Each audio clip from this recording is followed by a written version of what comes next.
Hello, hello, welcome. This is Robin Duda, growth strategist and experienced entrepreneur.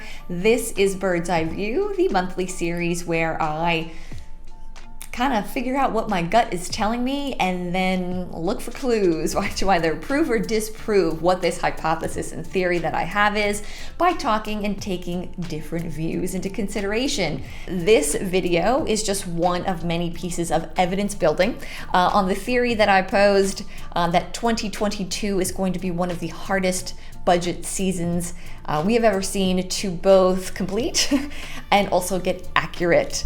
Earlier this week, I was really lucky to get Randy Giusto, VP and Head Analyst of Outsell, to chat and rap a little bit about what he thinks about the future of events, some stats that they have from their research on both attendee trends, marketing budgets and trends, and a little bit of what the view of the executive might be right now. So stay tuned. It's about 19 minutes of content. It's very good. Again, there are some stats that may or may not be behind Outsell's paywall, so definitely worth taking a listen. And as always, would love your thoughts. Today, I'm chatting with Randy Giusto, VP and Lead Analyst at Outsell, in the hopes of gaining some additional insights into the theory that I posed that it is going to be an extremely difficult time for events to accurately forecast a budget in 2022 in the Bird's Eye View series this month. If you aren't familiar with Outsell, they're a leading research and advisory firm serving executives operating in the data, information, and analytics economy. The reason why I wanted to chat with Randy and Outsell is not just because they have their own high-level bird's eye view on businesses and have some revenue-generating businesses and also marketing budgets, but Randy and I have rapped a little bit in the past and tend to have some really good banter. So Randy, thank you so much for being open to chat today. Thanks, Robin. I really appreciate it. Cool. Like I said, I'm trying to gather some information that might be helpful for 2022 budgeting and strategy season coming up, because I think that there's some major red flags. I'd love to just kind of run through some of the red flags that I think are coming up and just get your opinion, your thoughts, things that you're hearing, etc., so that we can build, whether we disprove some of these gut intuitions that I have. Yeah. Cool. So what my theory that I have is that that might be problematic for folks who have events moving forward, that brands are reinvesting in traditional event channels, such as sponsorships, to preserve a lot of their existing marketing budgets in 2021, basically so that they, you lose it if you don't spend it mentality. And because of that, events are actually seeing a stronger than originally thought comeback in their sponsor and exhibitor revenues. And I think that this could be problematic because the way they're measuring spend and success now in this new world, I think might be different afterward. And part of what I started to hear is that, they're going to assess success very differently. And if we couple that with some of the T&E issues and potential for the attendee pool not to be as strong as possible because T&E and travel restrictions, et cetera, are kind of happening, I think it could be a recipe for maybe some false stability right now that might make a 2022 budget difficult to really hone in on and be accurate. So would love to kind of chat about what are you seeing from a marketing side and any kind of trends that you're seeing? Yeah, from the marketing and sales side, I mean, we're seeing 2020, the thinking around 2022, similar to 2021, which meant people being very careful with money, people being very careful to commit to travel. We're also realizing that, change is happening on a monthly, weekly basis, if you really think about it.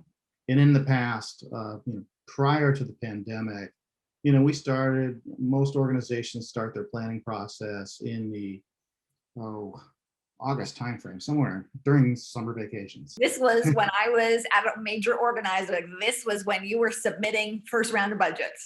First round, definitely in August. September, you hammered more stuff out. By the time you got to the first week of October, things were kind of locked in as far as getting approval. And then by the time they got to finance, it really got locked in. It was probably early December, and there was a lot of back and forth.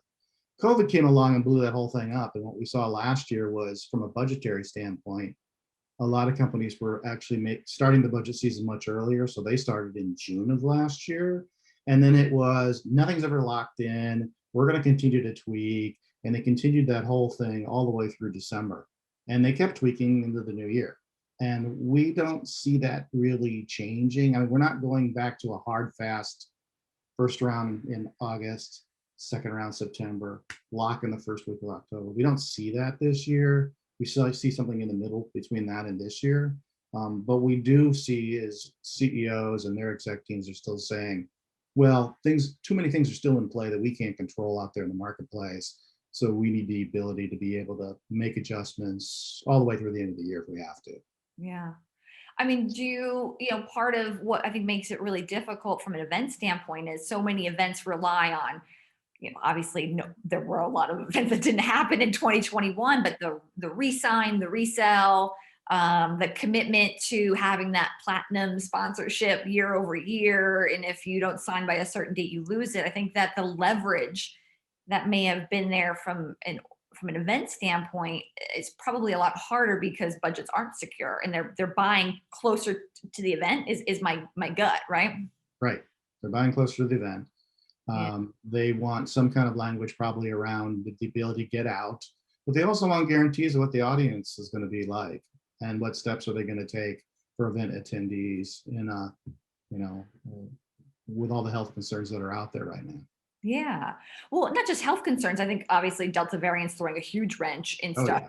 right now. I'm sure I know that's not helping anyone, but aside from that, just T&E. And I think, one, T&E trends, if you're seeing, I mean, I can't help but think we didn't travel for events or for anything for business for almost 18 months now, or at least really heavily. So businesses who traditionally had heavy travel budgets saw that go to their bottom line, right? I mean, Right.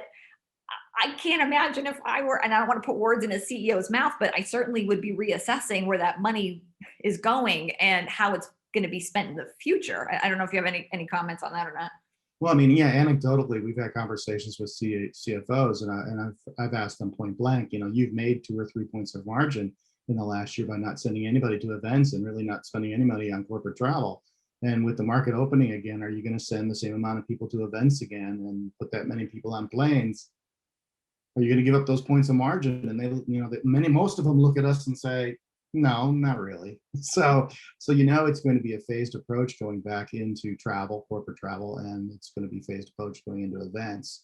The other thing that we like to point out is we think that the return to in-office work is correlated with the return to business travel, which is correlated to the return. It's all connected in events. It's all connected. A lot of folks haven't really figured out the in-office, going back to in-office yet. So how are they going to get somebody and feel secure that they can get them on a plane safely, under their umbrella of their company? Really interesting. So in terms of, so there's the T&E side of it, but then there's the actual, travel side of stuff. So, I mean, there's releasing the budget, but I can't help but think that there's also some skepticism of getting back on a plane from an individual standpoint, let alone a company and kind of making sure that they feel safe to get their employees on a plane. Right. So again, leaders that we talk to on a regular basis tell us that, from a sales perspective, they're not putting salespeople on planes at the numbers they did in 2020, 2019. They don't expect to next year.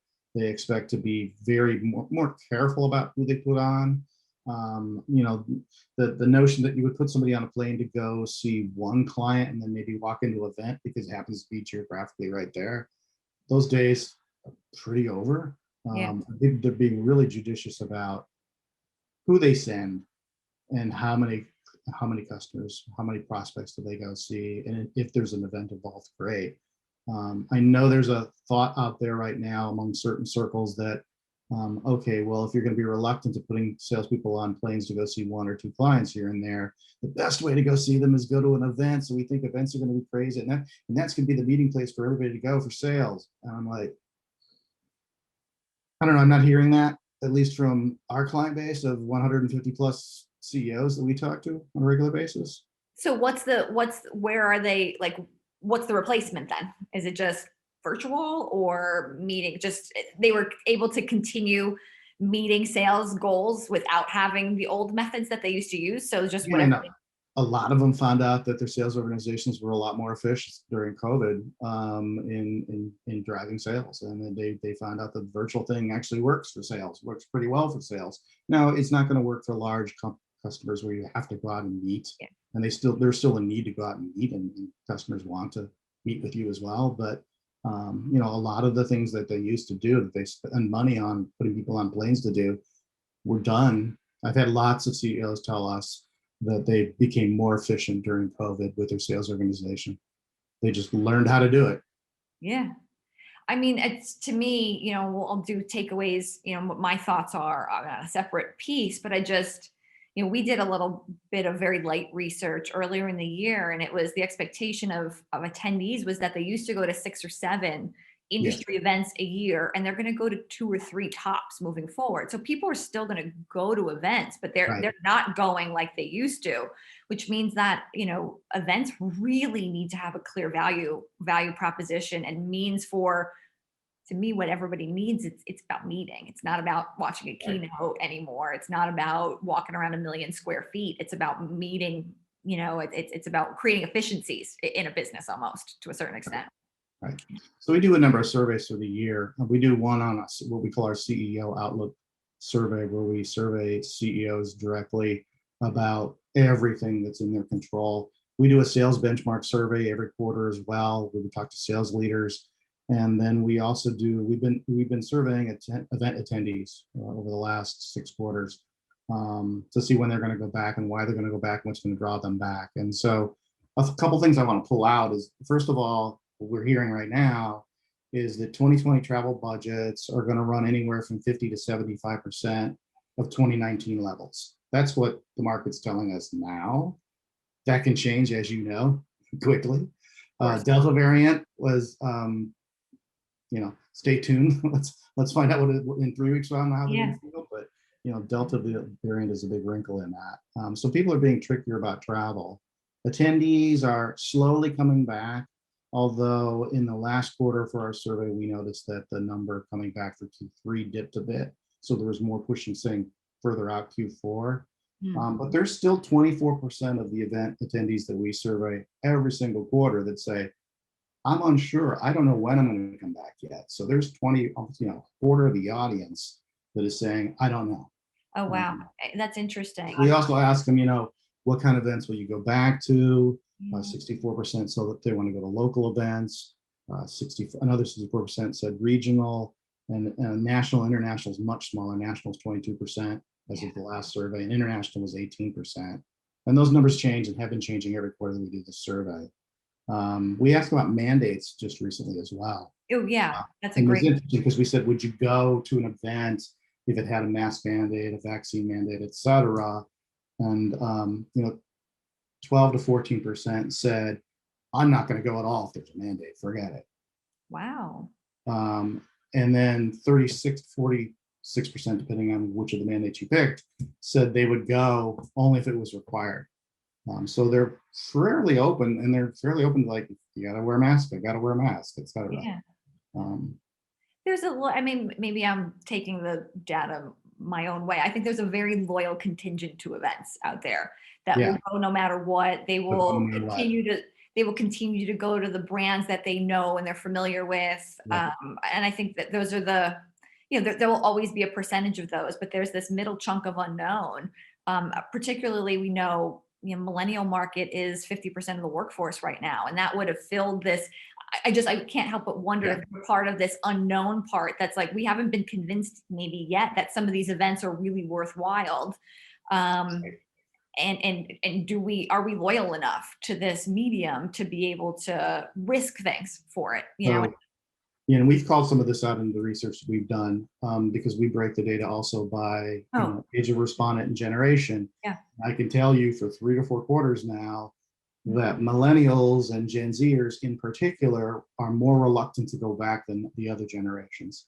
Yeah. And I've been writing about that and shouting out from the rooftops for a while. Yeah, that's not surprising. Which is really the core market demographic for events companies in 2025 to 2030, because they're all becoming the majority of the workforce. The future strategy has to be that you are Has to be on them, yeah. creating experiences around who your next core attendee is going to be. And I think a lot of events still cater their design to a demographic that isn't going to be there in 5 to Right. 10 years.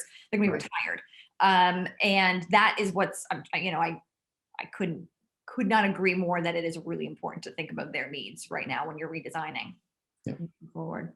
This is amazing information, Randy. This is so great. I mean, anything else that you've seen or heard or mentioned that like kind of goes along with the fact that 2022 is going to be really hard to budget? Just any red flags that you're seeing that the industry should really know about to take into consideration or Yeah, I mean, like I said, it's a challenge to budget. Budgets are going to continue to be fluid. They're going to be fluid to the end of the year. Nothing's really going to be locked in, I don't think. It's not going to be like 2019. People are, there's a reluctancy out there. I gave you some of those numbers, and as far as return to events and the mandates, 50% of the people we surveyed when it came to mandates said it's not going to influence me one way or the other. It's so more about the value. It's not about the value. It's more about the value. Yeah. Need for skills and learning and education is at the top when we ask them, what's going to drive you to go back, which is interesting if you think about it, because we went online and virtual so hard last year, and a lot of the education stuff went there too, but there's still a majority of people that go to events that really want that learning piece, that education piece, the skill set piece. Interesting. I did not expect. I would not have expected to hear that. Yeah. It's above meeting people I don't know or reconnecting with people I already know at the event. Well, that's interesting. Well, I mean, we are in a place where skill sets are different that you need. I mean, we're transforming as a society, and there's a lot of skills that people need upskilling on, especially particularly strategy and very strategic work. So that's really interesting. It's really interesting. And then, I have these conversations with events companies all the time about Zoom burnout, and I know it's real, but still, they, if you pivoted completely your skills piece to Zoom over the last 18 months, yes, there's some burnout, but you know what? You still have to offer that in the show agenda, it's part of the curriculum going forward over the next 18 months, because it's at the top of the list. All the event attendees we talk to. Yeah, that's really interesting. Yeah, mixed medium approach is you have to have something for everyone right now. And I think, I mean, obviously we moved into a world where like Netflix gives me what I want whenever I want it. Amazon could tell me something I needed before I knew I needed it. So like, I want what I want. We have to give people options. It's the days of if you build it, they will come. It's kind of like you have to know who you're building for and build something that they want, So just the whole model has reversed. So fascinating. The other thing we've been learning over the last few months, again, asking attendees questions about what they want, what kind of experience they want to come back to. When it comes to, what can event organizers do to make them feel safe? It's doing things like limiting the overall capacity, limiting capacity in meetings and side halls, side discussions. You would go into the Las Vegas Convention Center and you go to the back of the room and there'd be all those makeshift little meeting rooms they'd throw up there. Yeah. It's like a little cubicle. Limit that. And then also just use more effective use of outdoor space at events.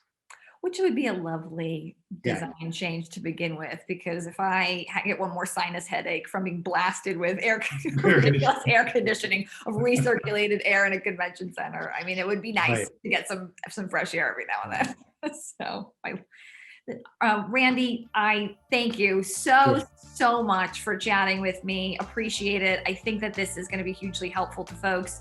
I will provide some links to Outsell, check them out, and share your information. They can find you on LinkedIn and follow some of the things that you post and that you talk about. Good luck out there, everyone. It's going to be a tough budgeting season, but thank you, Randy. Thank you, Robin.